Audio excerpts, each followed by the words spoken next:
Hello everyone and good evening. I hope you are doing great. So অনেকদিন পর কিছুদিন পর লাইভে আসলাম। তো আজকে লাইভে আসার মেন কারণ হচ্ছে টেন্সে ফার্স্ট তিনটে tense means present indefinite, past indefinite and future ইনডিফিনাইটের তিনটে টেন্স তোমাদের সাথে শেয়ার করব। আর তার সাথে হচ্ছে একটা কনফিউজিং প্রিপোজিশন তোমাদের সাথে শেয়ার করব। সেটা হচ্ছে জাস্ট এইমাত্র একটা স্টুডেন্টের কাছ থেকে আমি প্রিপোজিশনটা যে জানলাম, মানে এরকম যদি প্রিপোজিশন থাকে তোমরা হয়তো ভুল করে আসতে পারো, তো সেই জন্য ওই প্রিপোজিশনটা একটুখানি শেয়ার করবো তোমাদের সাথে, যে কোথায় কোন প্রিপোজিশনটা তোমরা ইউজ করবে যদি এরকম ধরনের স্টেটমেন্ট থাকে। আর তার সাথে হচ্ছে তিনটে টেন্স ক্লিয়ার করবো, সেটা হচ্ছে present indefinite, past indefinite and future indefinite. তো সবাইকে এগেন গুড ইভিনিং, আশা করছি সবাই খুব ভালো আছো। তো যারা যারা অনলাইনে আসো তারা জয়েন করতে পারো। আর ক্লাস শুরু করার আগে আর একটা কথা বলে নিই, সেটা হচ্ছে যারা যারা আমাকে মেসেঞ্জারে মেসেজ করেছো ফর নিউ অ্যাডমিশন, এই সামনের বছর মানে কামিং ইয়ারের নিউ অ্যাডমিশনের জন্য, তাদেরকে সবাইকেই বলবো যে তোমরা একটুখানি যে নাম্বারটা দেওয়া আছে হেল্পলাইন নাম্বার, সেই নাম্বার একটুখানি মেসেজ করে দিও, তো ওরা তোমাদেরকে ডিটেলসটা দিয়ে দেবে। তাও এগেন আমি হেল্পলাইন নাম্বারটা বলছি তোমাদেরকে, তোমরা সে নোট ডাউন করে রাখতে পারো। সেটা হচ্ছে 8207096314। Again I repeat 8207096314। Online and offline both ক্লাসের জন্য তোমরা এই নাম্বারে কিন্তু ইনকোয়ারি করবে। তা শুধুমাত্র একটুখানি লিখে পাঠাবে, বলবে যে আমরা ক্লাসের জন্য অনলাইন না অফলাইন, এইটা একটুখানি বলে দেবে যে অনলাইন না অফলাইন ক্লাসের জন্য ইনকোয়ারি করছো, সেটা একটুখানি জানিও। ডিটেলস তো ওরা তোমাদেরকে দিয়ে দেবে। তো যাই হোক, নিউ অ্যাডমিশন অলরেডি চলছে, তো তোমরা যারা যারা ভর্তি হতে চাইছো মেসেজ করে রেখেছো, হয়তো একটুখানি রিপ্লাই পেতে দেরি হচ্ছে, বাট তোমরা রিপ্লাই পাবে একটুখানি। অ্যাকচুয়ালি এটা তো বেঙ্গলি মিডিয়ামের লাস্ট সিজন, আর ইংলিশ মিডিয়ামের সিজনটা শেষ হয় মার্চে। তো এই সিজনটা যেহেতু বেঙ্গলি মিডিয়ামের জন্য লাস্ট, তো সেই জন্য একটুখানি আমাদের একটু শিডিউলটা একটু হেক্টিক চলছে। আর যারা নিউ অ্যাডমিশন নিতে চাইছো ফর অনলাইন অ্যান্ড অফলাইন, তারা আমাদের হেল্পলাইন নাম্বারে যোগাযোগ করতে পারো। Again I repeat the number 8207096314, 8207096314। তো চলো দেরি না করে ক্লাসটা স্টার্ট করি। তো আজকে বলেছি প্রেপোজিশন, একটা কনফিউজিং প্রিপোজিশন তোমাদের সাথে শেয়ার করব, আর তার সাথে হচ্ছে টেন্স শেয়ার করব। টেন্স হচ্ছে তিনটা, present indefinite, past indefinite and future indefinite. এই তিনটে টেন্সই তোমাদের সাথে আজকে আমি শেয়ার করব। ওকে, চলো wait. Okay, I hope the board is clearly visible to you. So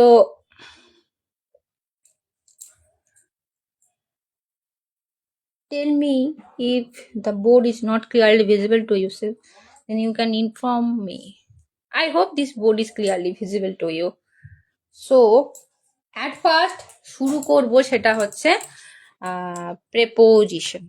যে প্রেপোজিশনটা খুবই কনফিউজিং বলে আমার মনে হয়েছে, অনেকে ভুল করে, তো সেই প্রেপোজিশনটাই আমি ফার্স্টে একটুখানি তোমাদের সাথে শেয়ার করছি। সেটা হচ্ছে, ধরো এখানে দেওয়া আছে লুক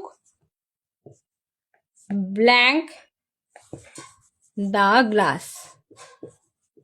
ওকে, এটা কিন্তু সেন্টেন্সটা দেখতে হয়তো খুবই ইজি, মানে যে সহজেই যেটা সবাই ভাবে কোথায় কোনটা লিখবো, বা অ্যাজ এ স্পোকেনও এই সেন্টেন্সটা কিন্তু important, not for grammar also, it is important for spoken also. So that's why আমি এই সেন্টেন্স তোমাদেরকে দিলাম।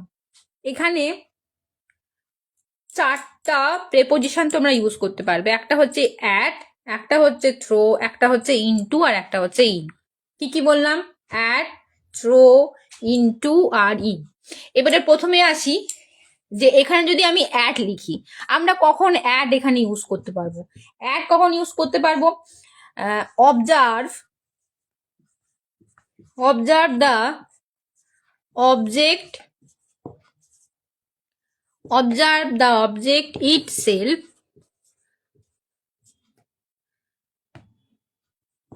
if you simply want someone to focus their eyes on the object. আচ্ছা, অ্যাড ইউজ করব কখন? আমরা লুকের পরে অ্যাডটা তাহলে কখন ইউজ করব? আমি লিখেছি already, observe the object itself if you simply want someone to focus their eyes on the object. ধরো এখানে একটা গ্লাস আছে, ওকে, এখানে ধরো একটা গ্লাস আছে, ইগনোর মাই ড্রয়িং। এখানে ধরো একটা গ্লাস আছে, এইবারে যে চাইছো কেউ এই গ্লাসটার দিকে তাকিয়ে থাকুক, ওকে, অবজার্ভ করুক গ্লাসটার দিকে দিকে, অ্যাট মানে হচ্ছে দিকে। যদি সেরকম থাকে, তো যদি কেউ কাউকে বলা হয় গ্লাসটার দিকে তাকানোর কথা, তখন আমি এখানে অ্যাড ইউজ করব। কি ইউজ করব? অ্যাড। তাহলে কি হবে? Look at the glass. বোঝা গেল? তাহলে গ্লাসের দিকে যদি তাকানোর কথা বলা হয়, simply want someone to focus their eyes on the object, the given object, তখন তোমার এখানে আমি এখানে প্রেপোজিশন ইউজ করব অ্যাট। এবারে আসি নেক্সট আমি আর একটা প্রেপোজিশন ইউজ করতে পারি, সেটা হচ্ছে থ্রো। এবারে থ্রো কখন ইউজ করব? If you are asking someone to see what is on the other side of the glass, ওকে, এটার মানে হচ্ছে তোমাকে যদি বলা হয় যে গ্লাসের বিপরীতে কি আছে সেটা দেখার জন্য, মানে ধরো কোন কোন গ্লাসে আমরা দেখতে পারি, যেমন ধরো ম্যাগনিফাইং গ্লাস, উইন্ডো, এদের কি হয়, ধরো এখানে একটা উইন্ডো আছে, এটা ধরো উইন্ডো, এটা ধরো গ্লাস, এর বিপরীতে মানে অপোজিটে কি আছে তোমাকে এদিক থেকে যদি দেখতে বলা হয়, তখন আমি কি করব? থ্রো ইউজ করব। এবার ধরো একটা ম্যাগনিফাইং গ্লাস, ঠিক আছে, এটা ম্যাগনিফাইং গ্লাস, এবারে ম্যাগনিফাইং গ্লাসের এই যে নিচুতে যদি কিছু দেখার কথা বলা হয়, তখন আমরা থ্রো ইউজ করব। শুধু মনে রাখবে, গ্লাসের অপোজিটে যদি কিছু দেখার কথা বলা হয়, তখন আমি প্রেপোজিশন ইউজ করব কি? থ্রো। তখন লিখবো কি? Look through the glass. বোঝা গেল? এইবারে আসি নেক্সট প্রেপোজিশন, সেটা হচ্ছে ইনটু। নেক্সট প্রেপোজিশন হচ্ছে into. If the glass is a container, if the glass is a container and you want someone to see what is inside it, তার মানে কি? যদি গ্লাসটা কি হয়, একটা কন্টেনার, মানে গ্লাস তো কন্টেনারই হয়, যদি তো কন্টেনারটার মধ্যে কিছু আছে এটা দেখার কথা বলা হয়, মানে ধরো এটা গ্লাস, এটা ধরো গ্লাস, কি লিখেছি? If the glass is a container, যদি গ্লাসটা একটা কন্টেনার মানে পাত্র হয়, and you want someone to see what is inside it, এবং তুমি কাউকে বলছো তার ভেতরে কি আছে দেখার জন্য, তখন আমরা কি ইউজ করব? ইনটু ইউজ করব। ক্লিয়ার?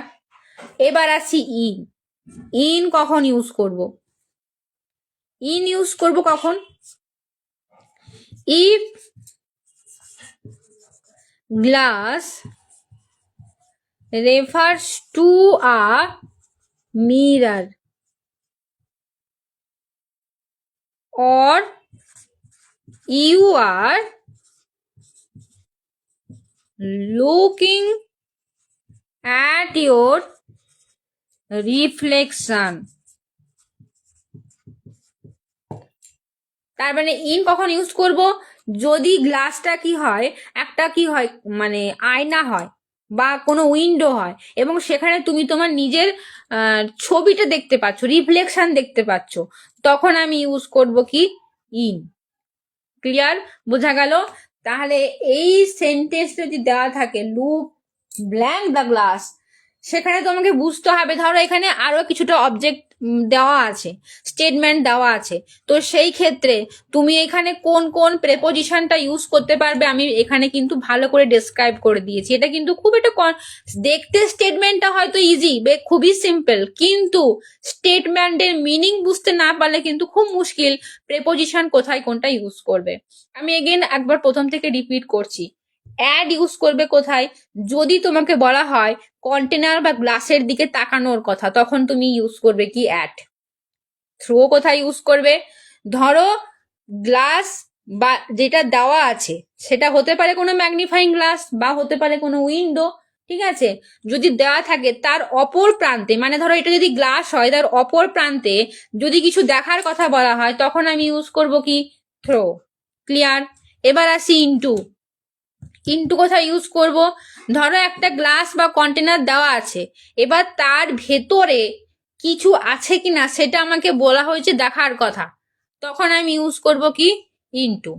এবারে কোথায় আমি ইন ইউজ করব? এবার ধরো যে গ্লাস বা এখানে কন্টেনারের কথাটা আমি এখানে বলবো না। ইন কোথায় ইউজ করব? যখন কোনো কিছুর মধ্যে, মানে কোনো গ্লাসের মধ্যে, that will be mirror, that will be the reflection from a window, কোনো উইন্ডোতে তুমি তোমার রিফ্লেকশন দেখতে পাচ্ছ, সেই ক্ষেত্রে আমি এখানে কি ইউজ করব? ইন ইউজ করব। ক্লিয়ার? তাহলে এই গ্লাস মানে লুক ব্ল্যাঙ্ক দ্য গ্লাস যদি এরকম অবজেক্ট থাকে, সরি অবজেক্ট বলি স্টেটমেন্ট দেওয়া থাকে, তাহলে তুমি কোথায় কোনটা ইউজ করবে চারটে প্রেপোজিশনের মধ্যে, তা আশা করছি তোমরা বুঝতে পেরেছো। আমি ফার্স্টে এই প্রেপোজিশনটা শেয়ার করলাম এই কারণে, কারণ আমার একজন অনলাইন স্টুডেন্টের কাছ থেকে আমি প্রেপোজিশনটা খুব কনফিউজিং, তাকে অনেকবার বলেছি, কিন্তু যেহেতু তার কাছে কনফিউজিং মনে হয়েছে, he just a brilliant student, কিন্তু তার কাছে যখন কনফিউজিং ব্যাপারটা হয়েছে, আশা করছি অনেকের কাছেও কনফিউজিং হতে পারে। তো সেজন্য আমি এই জাস্ট পার্টিকুলারলি এই প্রেপোজিশনটা ফর এই স্টেটমেন্টের জন্য তোমরা কি কি ইউজ করতে পারবে, কি কি প্রেপোজিশন ইউজ করতে পারবে, সেজন্য আমি এই জাস্ট এই পার্টিকুলার স্টেটমেন্টটা তোমাদেরকে শেয়ার করলাম। যাই হোক, তাহলে চলো নেক্সট টেন্স সে যাই। আজকে ইনডিফিনাইট টেন্সটা শুধু করাবো, অনলি ইনডিফিনাইট টেন্স। সিম্পলি বুঝতে পারবে। টেন্স অ্যাকচুয়ালি অনেকেই অনেকবার ধরে রিকোয়েস্ট করেন টেন্স করানোর জন্য। আমি টেন্স আগে বহুবার করিয়েছি, বহুবার। টেন্সের লাইভ ক্লাসও করিয়েছি, টেন্সের এমনি পার্টিকুলার ভিডিও করিয়েছি, বাট টেন্সের ভিডিও রিকোয়ারমেন্ট খুব থাকে, কারণ সত্যি কথা বলতে গেলে গ্রামার জন্য টেন্সটা খুবই ইম্পর্টেন্ট। সেই জন্য টেন্সের ভিডিও রিকোয়ারমেন্ট গার্ডিয়ানদের কাছ থেকে আমি অনেক পাই, তো সেজন্য ভাবলাম আজকে একটু টেন্সটা করিয়ে দিই। আচ্ছা, আমরা সবাই জানি টেন্স মানে কি? টেন্স মানে হচ্ছে সময় বা কাল, টাইম বোঝাবে। টেন্স মানে যখন কোনো কাজ যে সময়ে হচ্ছে, যে সময়ে কি হয় কাজটা হচ্ছে, সেই সময়টাকে বোঝায় কি দ্বারা? টেন্স দ্বারা। টেন্সের তিনটে ভাগ, একটা হচ্ছে প্রেজেন্ট, একটা হচ্ছে পাস্ট, আর একটা হচ্ছে ফিউচার। সবাই জানো প্রেজেন্ট, পাস্ট, ফিউচার। এবারে প্রেজেন্টের চারটে ভাগ। প্রেজেন্টের চারটে ভাগ কি কি? একটা হচ্ছে indefinite, second one is continuous, third one is perfect, okay, and the fourth one is perfect continuous.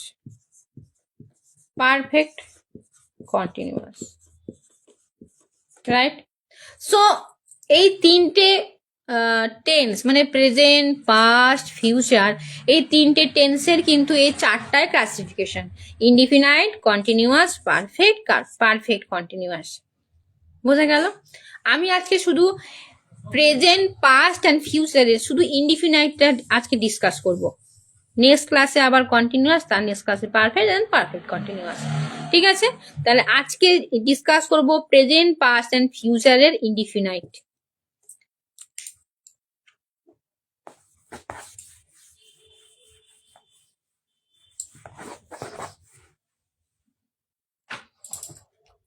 তো চলো প্রথমে আসি প্রেজেন্ট ইনডিফিনাইট। প্রথমে কি ডিসকাস করছি, প্রেজেন্ট ইনডিফিনাইটকে কিন্তু সিম্পল প্রেজেন্টও বলা হয়। প্রেজেন্ট ইনডিফিনাইটকে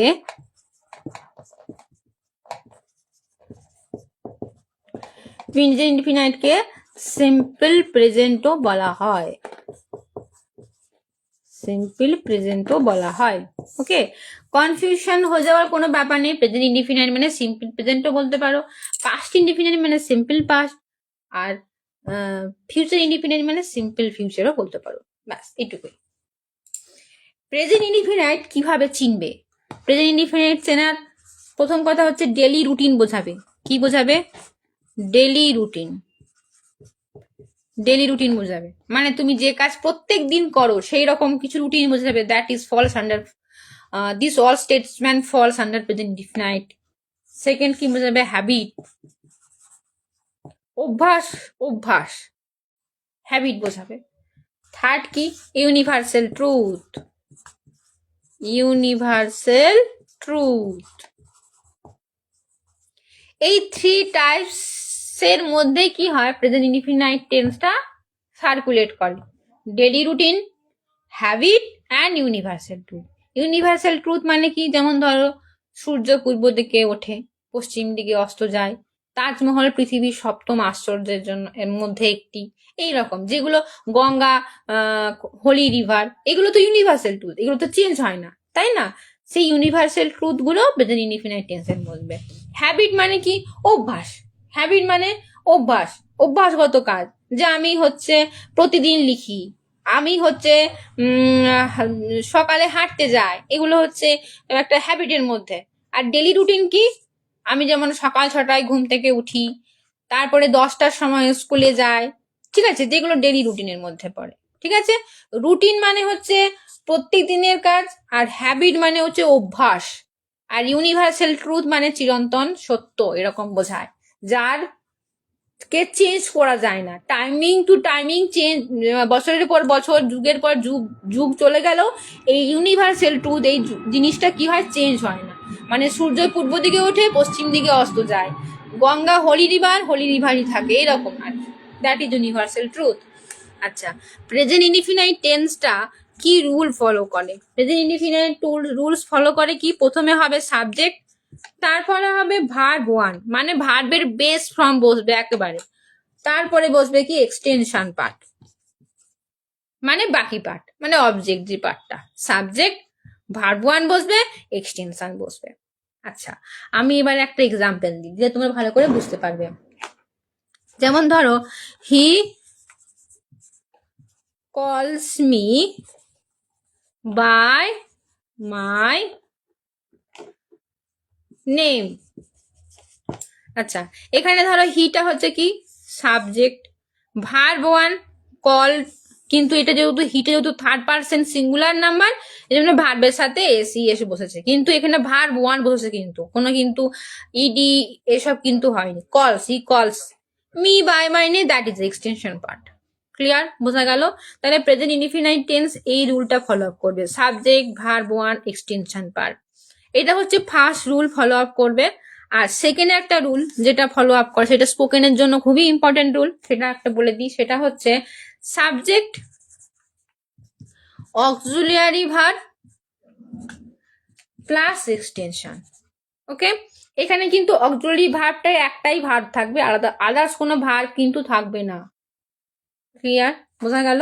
এখানে যেমন কল, এটা অ্যাকশন ভার্ব, ঠিক আছে, হি কলস মি বাই মাই, এটা কিন্তু এখানে কিন্তু কোনো অক্সিলিয়ারি ভার্ব নেই, এটা কিন্তু এখানে অ্যাকশন ভার্ব, ঠিক আছে। এই অ্যাকশন ভার্বটা ভার্ব ওয়ান হয়েছে। আর এখানে subject, auxiliary verb and extension part, মানে এখানে অক্সিলিয়ারি ভার্ব বসবে, মানে am, is, are, have, has, do, does, ঠিক এইরকম টাইপ, যেখানে অ্যাকশন ভার্ব বোঝাবে না, সেগুলো অক্সিলিয়ারি ভার্ব বলে। আচ্ছা, আমি এখানে যদি লিখি I am discipline,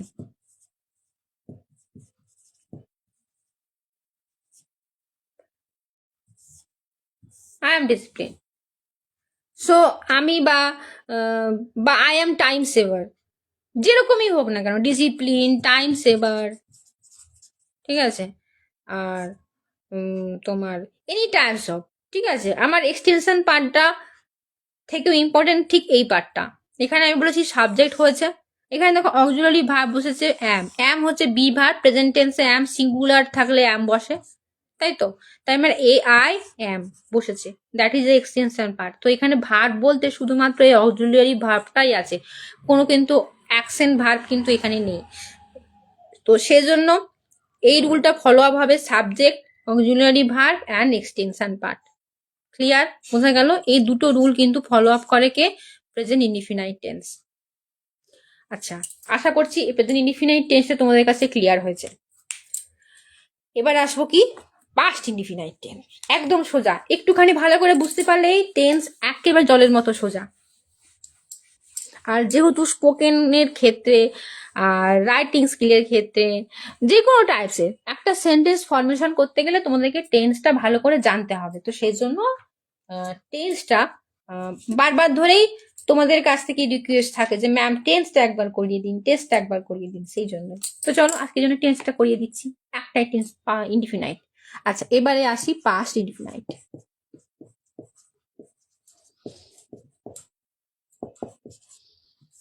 past indefinite, okay. Past মানে কি? অতীতকালে, which and what work has been done in past, that is past, means past indefinite. আচ্ছা, পাস্ট ইনডিফিনাইট কি? পাস্ট ইনডিফিনাইটটাই হচ্ছে এমন একটা জিনিস যে মানে when we indicate a complete action in the past or a past habit বোঝাবে। অতীতকালে কোনো ঘটনা ঘটে গেছে বা অতীতকালে তোমার কোনো অভ্যেস ছিল, মানে কি হবে? একটা হচ্ছে পাস্ট হ্যাবিট বোঝাবে, পাস্ট হ্যাবিট বোঝাবে, ওকে। অ্যান্ড সেকেন্ড ওয়ান হতে পারে complete action, complete action in the past, যে অ্যাকশন বা ঘটনাটি বা যে কাজটা কি হয়েছে পাস্টে হয়ে গেছে, এই দুটোর মধ্যেই কি হয়? পাস্ট ইনডিফিনাইট সার্কুলেট করে। তাহলে পাস্ট ইনডিফিনাইটের রুলটা কি হবে? পাস্ট ইনডিফিনাইটের রুল হবে subject, verb two and then extension part. মানে প্রেজেন্ট ইনডিফিনাইটে ছিল ভার্ব ওয়ান, পাস্ট ইনডিফিনাইটে হয়ে যাবে কি? Verb two. তাহলে সাবজেক্ট বসবে, ভার্ব টু বসবে, অ্যান্ড এক্সটেনশন পার্ট বসবে। আচ্ছা, আমি এর একটা এক্সাম্পল দিই। ধরো father, father waited for me, বাবা আমার জন্য অপেক্ষা করছিলেন। তো এখানে ফাদারটা কি? সাবজেক্ট হয়ে গেল, ভার্ব টু ইডি বসে গেছে ওয়েটের সঙ্গে, তাহলে এটা হচ্ছে ইডি ওয়েটেড, আর এক্সটেনশন পার্ট হচ্ছে ফর মি। বোঝা গেল? একদম সিম্পল। প্রেজেন্ট ইনডিফিনাইট ছিল সাবজেক্ট, ভার্ব ওয়ান আর এক্সটেনশন পার্ট, পাস্ট ইনডিফিনাইটের সাবজেক্ট, ভার্ব টু আর এক্সটেনশন পার্ট। এটাই হচ্ছে মেন, এইখানটাই হচ্ছে মেন সমস্যা, ভার্ব ওয়ান আর ভার্ব টু। আচ্ছা, ধরো আমি যদি এখানে একটা ডিফারেন্স বলি প্রেজেন্ট ইনডিফিনাইটের সঙ্গে পাস্ট ইনডিফিনাইটে, তাহলে কি? ধরো প্রেজেন্ট ইনডিফিনাইটে আমি এখানে লিখলাম ডু, তাহলে প্রেজেন্ট, এটা প্রেজেন্ট, কিন্তু পাস্ট ইনডিফিনাইটে কি হবে? পাস্ট ইনডিফিনাইটে সেটা হয়ে যাবে কি? ডিড। ক্লিয়ার? ধরো প্রেজেন্ট ইনডিফিনাইটে লিখলাম হচ্ছে ইট, ওকে। তাহলে পাস্ট ইনডিফিনাইটে কি হবে সেটা তোমরা আমাকে বলবে। এই পাস্ট ইনডিফিনাইটে কি হবে সেটা তোমরা আমাকে বলবে। ইটের পাস্ট ইনডিফিনাইট কি হবে? ঠিক আছে, ঠিক এইরকম ভাবে চেঞ্জ হবে, present indefinite and past indefinite. Do, did, it, তারপরে কি হবে? এইটা তোমাদের জন্য থাকলো, তোমরা আমাকে লিখবে ইটের পাস্ট ইনডিফিনাইট কি হবে, এবং এই পাস্ট ইনডিফিনাইট দিয়ে তোমরা একটা সেন্টেন্স ফর্ম করে কমেন্ট বক্সে লিখে জানাবে। ক্লিয়ার? তাহলে পাস্ট ইনডিফিনাইটটা আশা করছি বুঝতে পেরেছো। সিম্পল ব্যাপার, সিম্পল ভাবে বুঝিয়ে দিচ্ছি। আশা করছি ইনডিফিনাইট টেন্সটা এই ক্লাসটাই তোমরা খুব ভালো করে ফেলো, তাহলে ইনডিফিনাইট টেন্স নিয়ে তোমাদের কোনো রকম কোনো কনফিউশন থাকবে না regarding present, past and future indefinite. তো চলো আসি এবার ফিউচার ইনডিফিনাইট।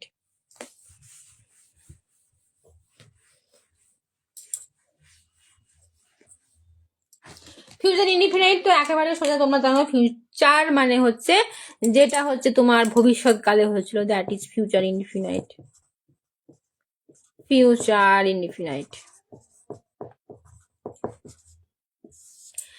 মানে যেটা আমরা করব, বো, যে সেন্টেন্সের পিছনে এই যে বো জিনিসটা থাকবে, বো, যে সেন্টেন্সের পেছনে বো থাকবে, করব, খাবো, যাবো, দিক, লাইক দিস, এরকম টাইপের সেন্টেন্স গুলো কি হবে, ফিউচার ইনডিফিনাইট টেন্সের সাথে পড়বে। ধরো স্ট্রাকচার তাহলে কি হবে, মানে রুলটা কি ফলো আপ করবে, সেটা হচ্ছে সাবজেক্ট, তারপরে শ্যাল উইল বসবে, শ্যাল উইল বসবে, তারপরে ভার্ব ওয়ান বসবে, প্লাস এক্সটেনশন পার্ট বসবে।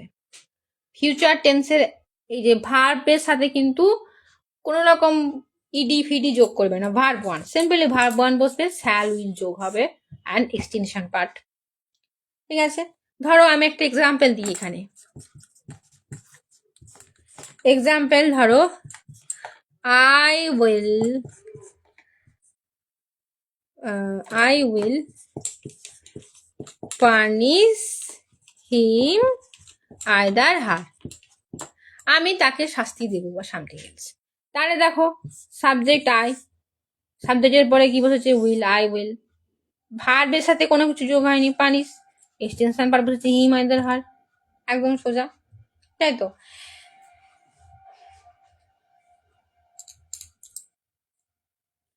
তাহলে ফিউচার ইনডিফিনাইট হয়ে গেল। তাহলে আরেকবার প্রথম থেকে বলে দিই, প্রেজেন্ট ইনডিফিনাইটের ফর্মুলা হচ্ছে subject, verb one, then extension part. Past indefinite হচ্ছে subject, verb two, then extension part. আর ফিউচার ইনডিফিনাইটে কি হবে, সাবজেক্ট প্লাস শ্যাল উইলটা বসবে, শ্যাল উইল বসবে, তারপরে হবে কি ভার্ব ওয়ান, তারপরে এক্সটেনশন পার্ট। এখানে প্রেজেন্ট ইনডিফিনাইটও ভার্ব ওয়ান বসবে, ফিউচার ইনডিফিনাইটও ভার্ব ওয়ান বসবে, কিন্তু এখানে অ্যাজ এ হেল্পিং ভার্ব হিসেবে শ্যাল উইল আসবে ফিউচার ইনডিফিনাইটে। আশা করছি বুঝতে পেরেছো। Present indefinite, past indefinite and future indefinite, তিনটে ইনডিফিনাইট টেন্স তোমাদের সাথে শেয়ার করলাম। এই ক্লাসটা যারা করতে পারলে না, এখন পরে রেকর্ডেড লাইভ দেখে নিও। লাইভটা থাকছে বোধ হয় 15 দিন বা 30 days এরকম থাকছে। তো যারা যারা এখন দেখতে পারলে না, তারা পরে দেখে নিও, ক্লাসটা ভালো করে নিও, নোট ডাউন করে নিও প্রত্যেকটা রুলস। আশা করছি তোমাদের টেন্স সম্বন্ধে যেটুকু ভয় থাকার কথা বা আছে, সেটুকু আস্তে আস্তে ক্লিয়ার হয়ে যাবে। সেন্টেন্স ফরমেশনের জন্য টেন্স কিন্তু খুব ইম্পর্টেন্ট। তো আজকে ক্লাস আপাতত এইটুকুই। সাবজেক্ট ভার্ব এগ্রিমেন্টের ক্লাসটা পার্ট 1 করিয়েছি, পার্ট 2 কালকে অথবা পরশুদিন আবার আপলোড করে দেবো, কারণ সাবজেক্ট ভার্ব এগ্রিমেন্ট খুবই important for competitive exam and coming higher secondary এক্সামের জন্য। তো সেই জন্য সাবজেক্ট ভার্ব এগ্রিমেন্টের ক্লাসটা আমার কাছে খুবই গুরুত্বপূর্ণ। তো সেই জন্য পার্ট 1 এ ক্লাস আপলোড করেছি, পার্ট 2 এর ক্লাস আসছে কাল অথবা পরশু, তোমরা দেখে নিও। তো চলো আজকের মতো এইটুকুই। যদি কোনো রকম কোনো কনফিউশন থাকে অবশ্যই কমেন্ট করে জানিও। আর যারা যারা নিউ ক্লাসে ভর্তি হতে চাইছো, আমাদের হেল্পলাইন নাম্বার 8207096314, এই নাম্বারে যোগাযোগ করে নিও, তোমরা ডিটেলস পেয়ে যাবে ফর কামিং অ্যাডমিশন, যারা ভর্তি হতে চাইছো for online and offline both ক্লাসের জন্য। ওকে, সবাই ভালো থেকো, টাটা, দেখা হবে আবার নেক্সট লাইভ ক্লাসে। So good night.